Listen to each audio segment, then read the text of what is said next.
Welcome to the Deep Dive. You're listening because you want to, really get into interesting ideas, get a solid handle on them without drowning in details. And that's exactly what we aim for. Yeah.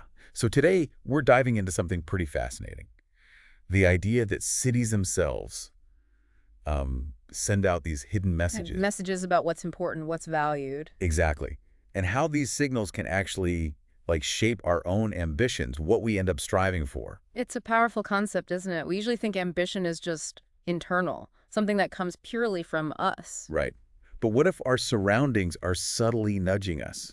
Maybe pushing us towards certain goals and, I guess, away from others. You can definitely feel something in great cities, that energy, all those driven people. Yeah, that buzz. Yeah. But the type of drive, the specific kind of ambition that really thrives there, that's where it gets super interesting. So our mission today is to unpack these urban messages, try and figure out what they are based on the source material and what kind of impact they might have on, us, on our goals, our success. And we've got a great list of places to look at. New York, Cambridge, Silicon Valley. Boston, Berkeley, Florence back in the day, Milan, Palo Alto, SF. LA, DC, Oxford, Paris, London too. It's quite the tour. It really is. We're comparing how these different environments might be championing different things, maybe without even consciously trying. Right. It's about decoding those signals, the subtle clues about what a city really celebrates. Okay, let's jump in. New York City. Yeah. That feels like a place with a pretty loud signal, right? What's the main message coming out of there, according to the sources? Well, the big one seems to be, you should make more money. Huh. Okay. Direct. Very direct. It seems pervasive. Sure, there are other layers, like you should be cooler, maybe look better. Right, the fashion aspect. Yeah, but the undertone, the real driving force seems to be wealth accumulation. You see it everywhere, right? They'll talk about deals, the visible signs of extreme wealth, the careers that get the most attention. That definitely resonates. It feels like you're just swimming in an environment where financial success is front and center constantly. Okay, so let's contrast that. Let's hop over to Cambridge, Massachusetts. Very different vibe. Oh, completely different. In Cambridge, and you can probably loop Boston in here too, the message feels much more like you should be smarter. Smarter, as in more knowledgeable. Exactly, more intellectually accomplished. There's this real weight given to knowledge, to academic stuff. You even see it in little things, like noticing how many people are just, reading books in cafes or walking towards the big libraries like Widener. It puts a premium on deep thinking, on having those credentials. It's just palpable. Yeah, you almost feel like you should be carrying a stack of books just to fit in. Okay, let's head west. Silicon Valley. Now, you might think that's also about money, given the fortunes made there, but the sources suggest something a bit different. Yeah, it's nuanced. Money is obviously a huge byproduct, maybe even a goal for many. But the core message seems to be less about personal wealth and more.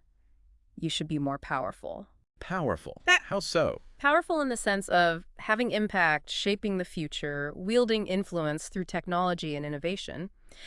Think about, the early stories around Google's founders, Larry and Sergey. Right. The drive seemed to be about organizing information, the immense influence that came with that, maybe even more than just getting rich. The money followed the power, in a way. Okay, that makes sense. Creating something huge, something that changes things, not just piling up cash. Staying out west, what about Berkeley? And maybe San Francisco? They seem to have their own thing going on. They do. Berkeley's message seems to lean towards, you should live better. Live better, like quality of life. Exactly. A focus on a more, maybe, civilized existence. A better balance. The sources contrast it with Cambridge, which is intellectually intense, but maybe a bit rougher around the edges aesthetically. Grittier, yeah. Right. Whereas Berkeley seems to value well-being, maybe a certain social awareness, a bit more.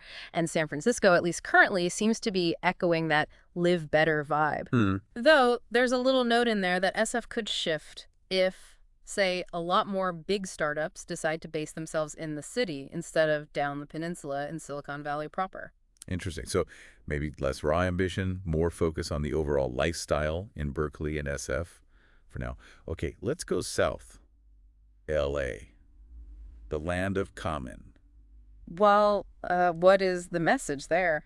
LA seems really driven by fame, doesn't it? Getting on the A-list. Yeah, seems like it. There's that very clear social ladder tied to entertainment industry status. Who's hot right now? And then underneath that, maybe a secondary message, a bit like New York's focus on appearance, but maybe even stronger, like physical attractiveness, image, It seems really dialed up there. Yeah, that fits the stereotype, I guess. Okay, coast to coast again. Washington, D.C. power is definitely the word there, but a different kind. Totally different kind. The message in D.C. looks like it's all about who you know. Your connections are everything. Insider status. Exactly. Access. Being on their A-list, which is built on political clout, social connections, not movie roles. The end result might be similar to LA in terms of exclusive circles, but how you get there is completely different. Fascinating how these hubs value such different forms of, like, capital. Okay, let's go international. Paris, London. What are they whispering to ambitious people? Paris seems unique. The message feels like do things with style. Style. In what way? Like a real deep appreciation for aesthetics, for art. That's maybe less about just buying expensive brands. Right. The source mentions this lovely image, seeing paintings lit up in apartment windows at night. Oh, wow. Yeah, like art isn't just for museums, it's part of life. It suggests a genuine cultural value placed on beauty and expression. It paints a picture, for sure. And London. London's message is fainter, maybe more historical, but it seems to be something like, one should be more aristocratic. Aristocratic. Oh, Still. well, it's described as a faint echo. You apparently catch hints of it in Paris, New York, Boston, too. It's not the main driver anymore, obviously, but it's like lingering in the background culturally. Huh. Okay, so we have this whole spectrum of messages, from money to smarts to power to style. But how much does this actually matter? Is it just, interesting fluff? Or does it really affect what people achieve? Well, the evidence points towards it mattering quite a bit, maybe more than we like to admit. Because we want to believe it's all just individual grit. Exactly. Pull yourself up by your bootstraps, environment doesn't matter. But history kind of shows the opposite. People who excel in certain fields, they tend to cluster. They gather in places where that specific thing is really valued and pursued. And the source uses that Milanese Leonardo example, which is pretty stark. It really is. Leonardo da Vinci, born near Milan. Milan was a big deal back then, comparable to Florence. Yet, almost all the famous painters from 15th century Italy came out of Florence. The argument is, even a genius like Leonardo might have had a harder time or developed differently if he hadn't been in the Florentine environment, which was just buzzing with art and innovation in a way Milan wasn't at that specific moment. Wow. So the question becomes, if Leonardo couldn't completely ignore his environment, what chance do the rest of us have? It's a bit humbling, isn't it? Really highlights the potential power of place. It does. But okay, fast forward to now. We have the internet, virtual communities, remote work. Does a physical city still have that same kind of pull? Can't you just find your tribe online? That's the big question today, absolutely. And online groups are obviously huge, but the source seems a bit skeptical that they can fully replace the influence of a physical city. Why is that? The idea is about bandwidth, basically. The physical world bombards you with information, with subtle cues, in a way the online world doesn't quite replicate. Think about just walking down the street. You overhear bits of conversations, you glance into shop windows, you see how people interact. You absorb stuff passively. Exactly. Constant, low-level input about what people around you care about, what they're working on, what's considered normal or aspirational. There was that comparison between Palo Alto and Cambridge at night. Yeah, the blue glow of TVs, supposedly more common in Palo Alto, versus the shelves full of promising-looking books, more visible in Cambridge windows. It's a small observation, but it hints at different default activities, different background values. And that anecdote about the person in Silicon Valley missing the high quality of eavesdropping. Right. What do they mean by that? Just that the conversations you casually overhear in coffee shops, on the train, they reveal priorities. Are people talking about funding rounds and algorithms, or are they talking about political theory and museum exhibits? It tells you what's in the air. It's like a constant, subtle cultural feedback loop. Yeah. Okay, so these messages encourage certain ambitions. What if your personal ambition doesn't match your city's main message? Does it just, like, fizzle out? It can be discouraging. Yeah. It's not necessarily that the city is actively stopping you, but you might just miss out on that constant reinforcement. You don't see your goals reflected back at you as much. You don't get the same validation you might get somewhere else where your passion is the main event. It's like swimming upstream, maybe. Kind of. And there's this idea, almost like loss aversion. Feeling out of sync can be a real drain on motivation. Which leads to this point about cities often focusing, right? They tend to rally around one main type of ambition, like they can't be the best at everything. Seems that way. Maybe because admiration and attention are finite resources. Or maybe different ambitions just attract fundamentally different people and require different support systems. Hmm. So a city tends to develop a kind of specialization. And that's why Cambridge is such an intellectual capital. Not just smart people, but also that nothing else is valued quite as highly there. Exactly. The source makes the point that, say, a brilliant professor in New York or the Bay Area might almost feel like a second-class citizen. Unless they get involved in finance or start a company, their academic work alone might not carry the same local prestige as it would in Cambridge, where intellectual achievement is the top value. That's fascinating. And it ties into that question about New York becoming a big startup center.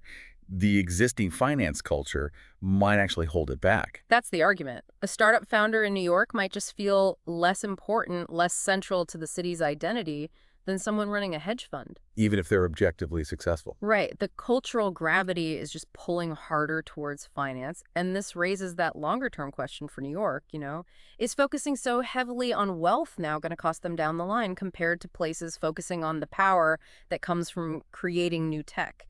There's already that historical friend of wealth and maybe influence drifting towards California. Food for thought. Okay, so if these messages are so subtle, how do you actually figure out what a city is truly signaling? It's not like it's written on the welcome sign. Definitely not. And first off, not every city sends a super strong message. It's mainly those places that have become real centers for a certain ambition. The hubs. The hubs, exactly. And yeah, figuring out the real message usually means spending time there, living there. Tourist impressions can be way off.